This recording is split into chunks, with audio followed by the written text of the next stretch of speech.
우리 주변에 이런 사람이 꼭 한 명씩은 있습니다. 법 없이 살 것 같고 나에게 딱히 나쁜 짓을 한 것도 아닌데 이상하게 만나고 나면 진이 빠지고 찜찜한 사람. 우리는 흔히 이런 사람들을 눈치 없다 혹은 순수하다라고 포장합니다. 하지만 냉정하게 말해봅시다. 악의가 없다고 해서 그 행동이 용서되는 것은 아닙니다. 상대방의 기분을 살피지 않는 순수함은 그저 미성숙함일 뿐이고 맥락을 파악하지 못하는 눈치 없음은 타인에 대한 배려 부족이자 무례입니다.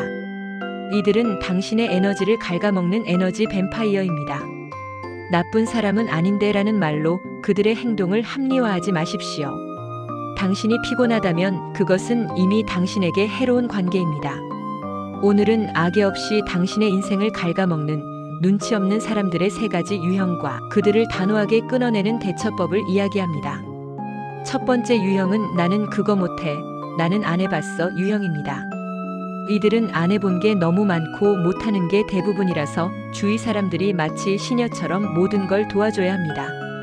혼자서는 본인의 여행 가방도 못 사고 먹고 싶은 건 많으나 직접 하지도 시키지도 못하고 주변 사람들을 괴롭힙니다.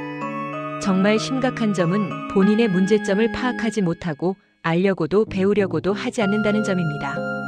이런 사람들의 마인드는 네가 할 줄 알면 네가 해주면 되잖아가 기본값입니다.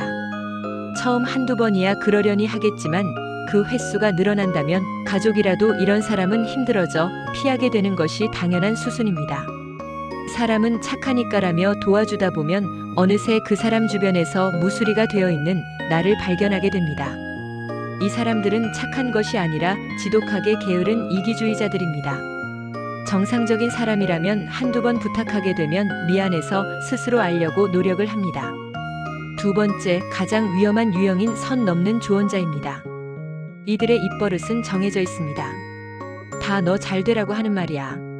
기분 나쁘게 듣지 말고 들어. 내가 너 같아서 그래. 명심하십시오. 기분 나쁘게 듣지 말라는 말 뒤에는 반드시 기분 나쁜 말이 따라옵니다. 이들은 묻지도 않은 평가를 서슴지 않습니다. 외모 지적, 가정생활 훈수까지. 당신이 알아서 할게라고 거절 신호를 보내도 아니, 내 말 좀 들어봐라며 끝까지 파고듭니다. 이것을 애정이나 관심으로 착각하지 마십시오. 이것은 통제 욕구입니다. 자신의 경험이 정답이고 너는 틀렸다는 우월감이 깔려있는 행동입니다. 선을 넘는 순간 그것은 조언이 아니라 폭력입니다. 악의가 없었다고요? 칼을 실수로 휘둘렀다고 해서 상처가 안 나는 것은 아닙니다. 세 번째, 부정적 에너지 전파자입니다. 만날 때마다 한숨을 쉬고 세상 억울한 일은 혼자 다 겪는 것처럼 구는 사람들입니다. 물론 힘든 일을 털어놓을 수 있습니다. 하지만 이들의 특징은 해결을 원하지 않는다는 겁니다. 당신이 해결책을 제시하면 그건 이래서 안 되고 저건 저래서 안 되라며 쳐냅니다. 그저 자신의 불평을 들어줄 감정 쓰레기통이 필요할 뿐입니다. 이들은 당신의 기분 좋은 소식에도 재를 뿌립니다. 승진했어? 와 좋겠다. 근데 이제 너 야근하느라 죽어나겠다. 축하해주는 척하면서 교묘하게 부정적인 암시를 심습니다. 본인은 현실적인 척하지만 사실은 남이 잘 되는 꼴을 못 보는 심리가 숨어 있거나 자신의 불행을 전시하여 관심을 구걸하는 것입니다. 그렇다면 이 답없는 사람들을 어떻게 대처해야 할까요? 관계를 끊을 수 있다면 가장 좋겠지만 직장 동료나 가족이라서 그럴 수 없다면 이 방법을 쓰십시오. 첫째, 회색돌 기법입니다. 눈치 없는 사람들은 당신의 반응을 먹고 자랍니다. 화를 내거나 맞장구 쳐주거나 위로해주는 모든 것이 그들에게는 먹이입니다. 길가에 굴러다니는 회색 돌멩이처럼 아무런 재미도 감동도 없는 반응을 보이십시오. 아, 그래요? 아, 그렇군요. 눈을 맞추지 말고 영혼 없는 단답으로 일관하십시오. 그들이 당신에게서 흥미를 잃게 만드는 것이 유일한 해결책입니다. 둘째, 설명하지 말고 통보하십시오. 눈치 없는 사람에게 돌려 말하는 것은 시간 낭비입니다. 지금 좀 바쁜데라고 말하면 그들은 아, 잠깐이면 돼라고 답합니다. 정확하게 말하십시오. 지금 바빠서 대화가 불가능합니다.